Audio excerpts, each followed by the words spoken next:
Салам достор, назарыңыздарда Аралаш медиа. Бүгүн сиздерге дагы бир кызыктуу тасмалардын бирин кыскача баяндап бермекчибиз. Сиз шашпай отуруп видеону аягына чейин көрүүгө даяр болуп калган болсоңуз, биз баштадык.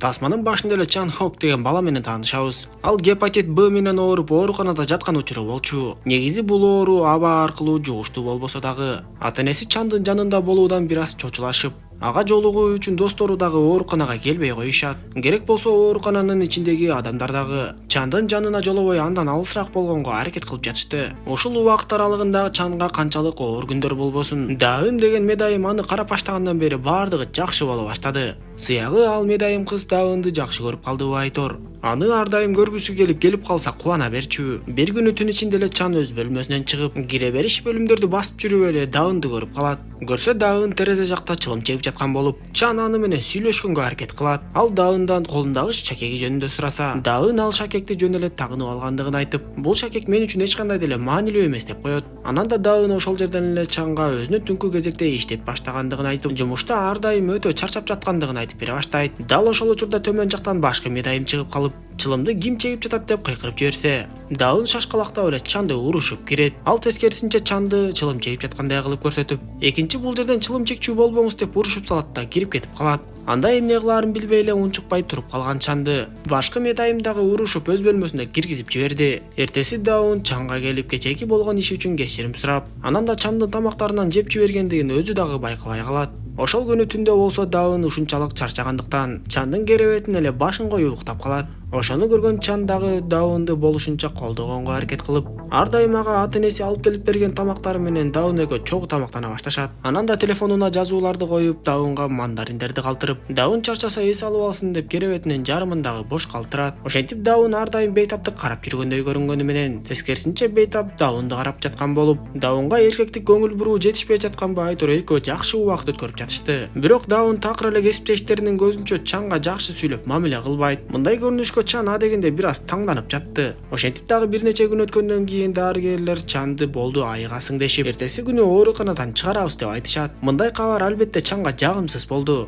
Анткени ал ооруканадан кетсе эми мындан ары Даынды көрө албай калмак. Ошондуктан айласы кетип акыркы күнү Даынга гүл берүүнү чечип даярданып жатса, ал күнү Даын түнкү кезегине чыкпай калган болуп, анын ордуна башкы медайым келип алыптыр. Ушундан кийин Чандын ойлогон ою дагы ишке ашпай калды. Ооруканадан чыккандан кийин ал досторуна ушундай окуя жөнүндө айтып берип, бирок достору Чанга сен жөн эле кыялданып алыпсың деп ишенбей коюшат. Анда Чан атайын эртеси күнү ооруканага барып, бирок азырынча Даындын жумушка чыкпай жаткандыгы жөнүндө билет. Билгизбей Даындын телефон номерин алып алайын деп чечип, бирок номерин чала гана көрүп калгандыктан үйүнө келип алып Даындын телефон номеринин акыркы сандары кандай болду экен деп, ар кайсы сандарды жазып чалып отуруп, өтө көп жолку телефон чалуудан кийин гана Даынды таап алат. Урматтуу Москва шаарында иштеген мекендештер, трудовой договор жазап беребиз. Эң башкысы өзүңүз эмгектенген жумушуңуздан алганыңыз жакшы, бирок эгер кандайдыр бир себептер менен бербей жаткан болсо, 100% кепилдик менен биз аркылуу алсаңыз болот. Эгер 2025-жылы ортомчулар аркылуу 3000 рубльдан жазаткан болсоңуз, ошол эле договорду ортомчусуз 2000 рубльга жазатсаңыз болот. Кааласаңыз акчасын бүткөндөн кийин берсеңиз дагы болот. Андан тышкары печат дагы бастырып беребиз. Эң башкысы өзүңүздөр акча төлөбөй бекер бастырганыңыздар жакшы. Кандайдыр бир себептер болуп убактыңыздар тар болуп жатса, биз аркылуу бастырсаңыздар, эч кандай кезексиз, тоскоолдуксуз бастырып чыгасыздар. Андыктан достор, экрандагы 996 707 899 945 номерин терип WhatsApp'тан кайрыла бериңиз. Даын Чандын үнүн дароо таанып, өзүн жаман сезип жаткандыктан жумушка чыкпай жаткандыгы жөнүндө айтып берет. Анда Чан дагы карман албай эле Даынды жакшы көрөрүн айтып жиберип, Даын дагы аны кабыл алдыбы айтор. Чанды өз үйүнө конокко чакырат. Ошентип экөө андан ары дагы чогуу убакыт өткөрө башташып, эртең менен Чан Даынга таңкы тамакты жасап берип, андан соң сынып калган чыракты алмаштырып оңдоп берет. Ошондон тарта дагы алар тынымсыз эле жолуга башташты. Ты с кем-то встречаешься? Да. Хватит врать. Күндөрдүн биринде Чан Даындын колундагы шакеги жок экендигин көрүп эмне болду деп сураса, Даын Чанга шакекти жоготуп жибердим деп коет. Дагы бир канча күн өткөндөн кийин Даын өргүүгө чыгып жаткандыгын айтып, эгер мүмкүн болсо мени менен чогуу барып эс алып келбейсиңби деп суранат. Чан албетте ага макул болуп экөө кыз жигит да болуп калган соң, башка түгөйлөргө окшош кийимдерди кийели деп ойлошот. Бирок Чан семиз болгондуктан экөөнө ылайыктуу кийим жок болуп чыгат. Ошентип эс алууга кете турган күн дагы келип, Даын ошол жерден Чанды сүйүнтүп өзүнүкүнө окшош бут кийимди белек кылат. Анда Чан ал бут кийимди кийип экөө окшош болуп алат да. Ал Даунга мен ушул бут кийимди кийип алып сөзсүз чуркап арыктайм деп убадасын берет. Ошентип арадан канча убакыт өткөнү белгисиз. Жана Чан кантип мынча тез арыктап кеткени белгисиз айтор. Кыскасы Чандын арыктап калган кезин көрөбүз. Ал жумушуна кетерде таңкы тамакты жасап Даунду ойготуп, андан ары жумушуна жөнөп кетет. Бул кезде ал кайсы бир компанияда өзүнүн кесиби боюнча архитектура жаатында иштеп жаткан болчу. Күндөрдүн биринде компаниянын жетекчиси Чанга өтө бир жакшы сунушун айтып, өзүнүн өнөктөшүбү Айтор дагы бир чоң компанияны сунуштайт. Сен ошол жака барып өзүңдүн өнөрүңдү, деңгээлиңди көрсөтүшүң керек. Эгерде белгиленген убакыттын ичинде берилген тапшырмаларды эң мыкты деңгээлде аткара турган болсоң, балким сен ошол чоң компанияда иштеп калып калышың да мүмкүн. Кыскасы мени уят кылбай ошол жака барып кел деп айтат. Албетте Чан мындай иш жөнүндө Даунга айтып, бирок толук кандуу сүйлөшкөнгө жетишпей эле Чан эртеси күнү ошол компанияга жөнөп кетет. Жаман жери ал компания Чандын үйүнө бир топ эле алыс болчу. Арадан бир нече күн өткөндөн кийин Чан Даундун жумушуна келип тосуп алып, өзүнүн кичинекей унаа алгандыгын көрсөтүп, эми мындан ары жумушка ушул унаа менен барып келип турам деп айтат. Көрсө кабыл алуудан кийин анын жумуш күндөрү эми гана башталган болуп, Чан ал компанияда жалгыз жумуш аткарбай тургандыгын билип калат. Көрсө ал жактагылардын баардыгы сыналып жаткан архитекторлор болуп, алардын ичинде Чандын негизги атаандашы боло турган Боён деген да кыз бар болчу. Кыскасы белгиленген убакыттын ичинде ушул жактагы архитекторлордун кимиси жакшы жыйынтык көрсөтсө, компания ошону жумушка алышы мүмкүн экен. Үйүнө келген Чан Даунга жумуштун алгачкы күнү жөнүндө айтып берип, эртеси жумуштагы бир катар жетекчилерге жакшы мамиле кылып кофе алып берип коеюн деп баратса, күтүлбөгөн жерден эле Боён чыга калып, анын кофелерин алып жетекчилерге жакшы мамиле кылымыш болуп эле берип коет. Жетекчилердин баардыгы кофелерди Боён алып берген экен деп, чынында кофелерди Чан алып бергендигин билбей калышат. Анан да жумуш учурунда Боён Чанга туура эмес маалымат берип коюп,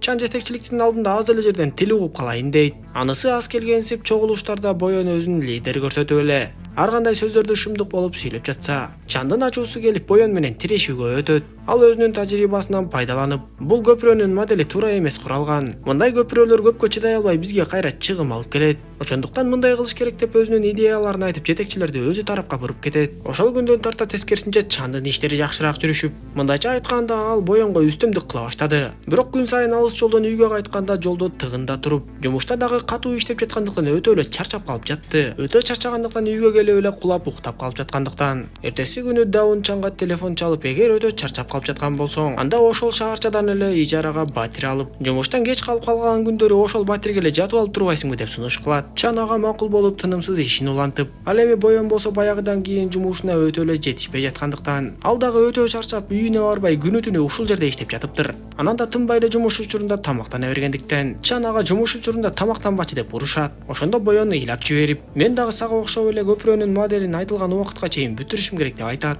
Ошондо Чан кайрадан ал кызга боору ооруп кеттиби Айтор жардам берүүгө өтөт. Түнү менен ага жардам бергендиктен Даун ага жазган СМСти окубай байкабай да калат. Эртеси алар проектти кабыл алышкандан кийин кесиптештер менен бир аз майрамдап отурушат. Ошол күнү кеч болсо да үйүнө келүүнү чечкен Чан үйүнө өтө эле чарчаңкы абалда кеч келип, Даун болсо түнкү кезекте иштей баштагандыктан, Чан келгенчекте эле жумушка кетип калган болот. Бирок Даун Чанга телефон чалып, үйдөгү сынып калган чыракты алмаштырып оңдоп койчу деп суранат. Бирок Чан ушунчалык чарчагандыктан чыракты да оңдогонго үлгүрбөй уктап калып, эртең менен эрте кайра эле жумушуна жөнөп кетет. Эртеси күнү компаниянын жетекчиси кабыл алынган проектти мактап, Чан менен Боёнго дагы мактоо сөздөрүн айткандан кийин, аларга жаңы проектти белгиленген мөөнөткө тапшырат. Эми алардын жумушу андан ары дагы көбөйүп кеткендиктен, Чан өзүнүн үйүнө такыр эле күн санап келбей калды. Албетте мындай нерсе Даунга жакпай. Ал Чанды эртерээк келчи, маанилүү сөз бар деп чакыра берет. Бирок Чан такыр бошобой жатып экинчи проектти кабыл алууга тапшыргандан кийин гана Боён экөө кафеге чогуу барып отуруп калышат. Ошондо Даун Чанга дагы бир жолу телефон чалып качан келесиң деп сурап, бирок Чан Боён менен жолугуп жүргөндүгүн билгизбей эле жумуштан такыр колу бошобой жаткандыгын айтат. Ошентип дагы 1-2 күн өтпөй Боён Чанды жактырып калган Айтор кандайдыр бир белгилерди билдире баштаганда гана Чан ошол жерден эсине келе түшүп, жумуштан чыгып алып түз эле өзүнүн үйүнө Даунга келет. Ал үйгө кирип келери менен эле үйдө уруш башталды. Көрсө Даундун айтайын деп жаткан маанилүү жаңылыгы анын боюнда бар болуп чыгып, эртеси күнү жумушка барган Чан ошол жөнүндө кечке ойлонуп отурду. Эртеси алар керек болсо ооруканага барып текшерилишип, Чан жумушка барбай эле Даундун жанында болоюн деп чечип жатса, телефону такыр тынбай аны тынымсыз эле жумушка чакыра беришет. Ошондо Даун Чанды сен жумушка барышың керек деп айтып, Чан дагы макул болуп жумушуна жөнөп, бирок күн сайын жумуштан эрте чыкканга аракет кылып, күн сайын жол тыгынында турса дагы үйүнө келгенге тырышат. Антип дагы бир канча күн өткөндөн кийин дагы бир жумуштар чыгып, Боён Чанга ушул проектти бүгүн түндө бүтүрүп салалы деп айтат. Анда Чан макул болуп ал күнү түндө иштешип, ошондон кийин Чан кайра эле баягы тас кейпине түштү Айтор.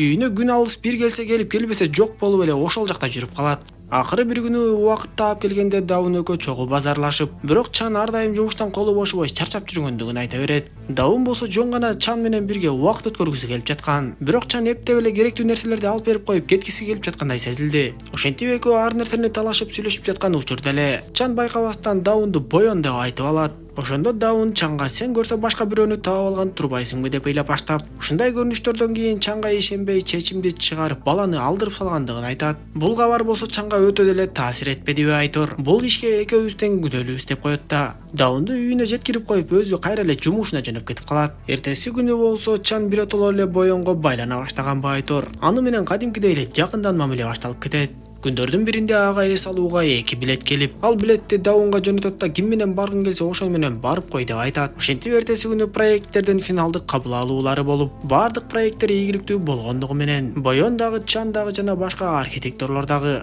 эч бир тең компаниядан жумуш орундарды ала алышкан жок. Жетекчилер аларга жөн гана мактоо сөздөрүн айтып, майрамдык кечени уюштуруп беришти. Ошондо Чан кайра эле мурунку жумушума барып тынчыраак иштейин деп ойлонуп калып, дал ушул түнү Даун эс алууга учуп жаткандыгын билип калат. Балким жетишип калам деп шашылып жөнөп дароо эле аэропортко жетип барып, дээрлик аэропортко жетип калганда жолдун жээгинде Даундун тургандыгын көрүп калат. Дароо эле таксини токтотуп жерге түшүп Даунду көздөй чуркап баратса, каптал жактан бирөө чыга калып экөө сүзүшүп кетишет. Биз ошол жерден баягы Семис Чанхонду көрөбүз. Көрсө баягы Семис Чанхон эч кандай арыктабай эле. Семис Чанхон менен Арык Чанхон экөө эки башка адам болуп чыгат. Арык Чанхон Даундун мурунтан таанышып жолугуп жүргөн жигити болуп, бирок кийинчерээк Чанхон минтип алыска жумушка кетип, көзүн май басып эле үйгө келбей башка бирөө менен жүрүп алгандан кийин Даун дагы жаңы жашоону баштайын деп чечкенби Айтор. Дал ошол Семис Чанхонду сүйүп калыптыр. Анткени мамилеге зар болуп жүргөн Даунга Семис Чанхон өтө жакшы мамиле кылып жаткан болчу. Көрсө бул эки окуя дээрлик параллелдүү эле болуп жаткан болуп, баягы Чан жумуштан чарчап келип оңдобой кетип калган чыракты Семис Чанхон келгенде оңдоп берген болот. Кыскасы, эми Даун жаңы жашоосун жаңы Чанхон менен баштамакчы болуп, ошол эки Чанхон сүзүшүп кеткен жерден Арык Чанхонду тааныбагандай болуп эле Семис Чанхон менен бирге андан ары эс алууга кетип калат. Арык Чанхон болсо демек ушундайбы деп бир аз кыжырланып, ачууланып, кайра эле жанагы болуп жаткан майрамдык кечеге жетип келет. Ал ачуусу мененби же жүрөгү менен айттыбы белгисиз Айтор. Дароо эле Боёнго келип баш кошуп албайлыбы деген ниетин билдирет. Бирок мындайды күтпөгөн Боён азырынча баш тартып, мен азырынча даяр эмесмин деп коет. Ошондо гана Чанхон көзүн май басып эмне кылып койгондугун өзү да түшүнбөй калып, эки тоонун чөбүн эңсеген эчки ачка калат деген макалга төп келип эле отуруп калат. Тасма дал ушундайча соңуна чыгат достор. Видео жаккан болсо мага жакты белгисин басып, дос тааныштарыңыз менен бөлүшүп койгонду унутпаңыз. Кийинки видеолордон көрүшкөнчө аман болуңуздар.